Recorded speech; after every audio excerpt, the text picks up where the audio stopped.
Oke, halo semuanya dan selamat datang kembali. Hari ini kita bakal jadi detektif keuangan nih. Kita akan selami salah satu bagian paling menarik dari laporan keuangan perusahaan, yaitu gimana sih cara mereka mendanai mimpi-mimpi terbesar mereka? Yuk, kita mulai. Pernah kepikiran gak sih, waktu sebuah perusahaan mau bangun pabrik baru yang super besar, atau meluncurkan produk yang bakal mengubah dunia, duitnya datang dari mana? Jawabannya, ternyata tersembunyi dengan rapi di dalam laporan keuangan mereka. Yap, laporan arus kas. Inilah peta harta karun kita hari ini. Dokumen ini bakal ngebongkar semua rahasia di balik strategi pendanaan sebuah perusahaan. Biar gampang, bayangin aja ini kayak ngatur keuangan pribadi. Arus kas dari operasi itu ibaratnya gaji bulanan kamu. Arus kas dari investasi itu pas kamu beli aset, misalnya beli rumah. Nah, fokus kita hari ini, arus kas dari pendanaan itu mirip kayak waktu kamu ambil pinjaman dari bank atau dapat modal dari orang tua buat mulai bisnis. Oke, sekarang kita kerucutkan ya. Mari kita fokus ke kepingan puzzle yang ketiga ini. Apa sih sebenarnya arus kas dari aktivitas pendanaan itu?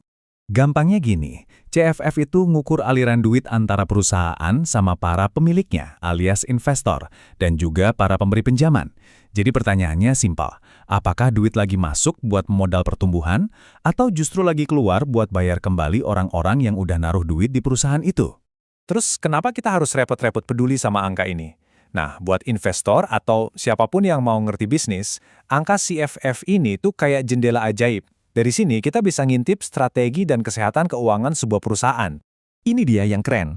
Cuma dari satu angka ini, kita bisa baca sebuah cerita. Apakah perusahaan ini lagi agresif cari dana buat ekspansi gede-gedean? Atau sebaliknya, mereka lagi santai sambil bagi-bagi rezeki ke pemegang saham karena bisnisnya udah stabil banget? Supaya ceritanya makin jelas, kita perlu bedah dulu si CFF ini. Gampang kok, pada dasarnya cuma ada dua jenis aktivitas, yang bikin duit masuk dan yang bikin duit keluar. Ini semua adalah tanda-tanda perusahaan lagi tancap gas.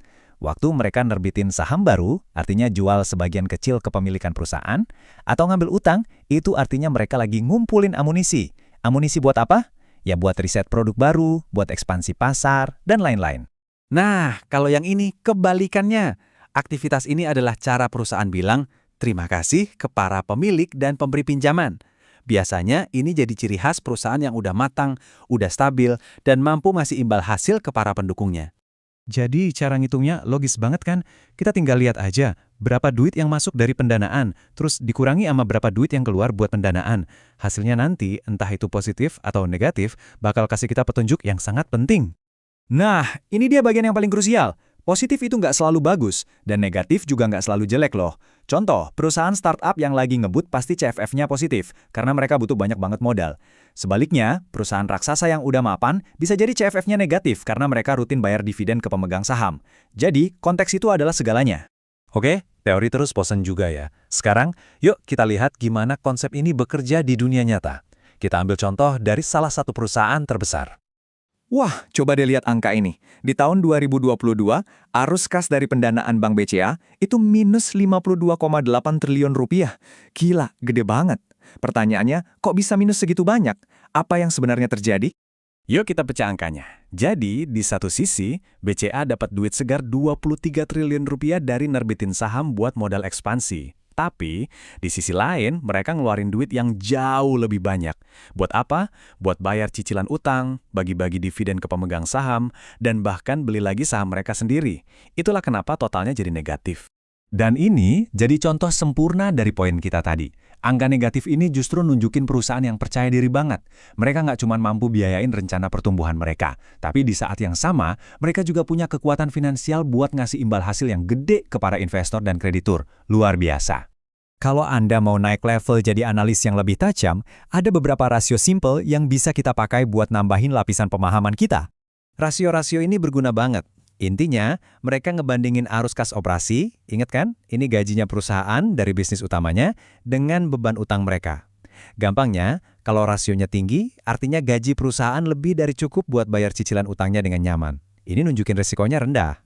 Jadi, kesimpulan dari semua ini apa? Intinya adalah, jangan pernah lihat CFS cuma sebagai angka mati. Lihatlah CFS sebagai sebuah narasi. Ini adalah alat yang sangat kuat untuk memahami keputusan-keputusan strategis yang membentuk masa depan sebuah perusahaan. Nah, dengan bekal pengetahuan ini, lain kali Anda baca berita bisnis atau lihat laporan keuangan, Anda nggak akan lagi cuma lihat deretan angka. Anda akan melihat sebuah cerita. Sekarang pertanyaannya adalah, cerita apa yang akan Anda temukan?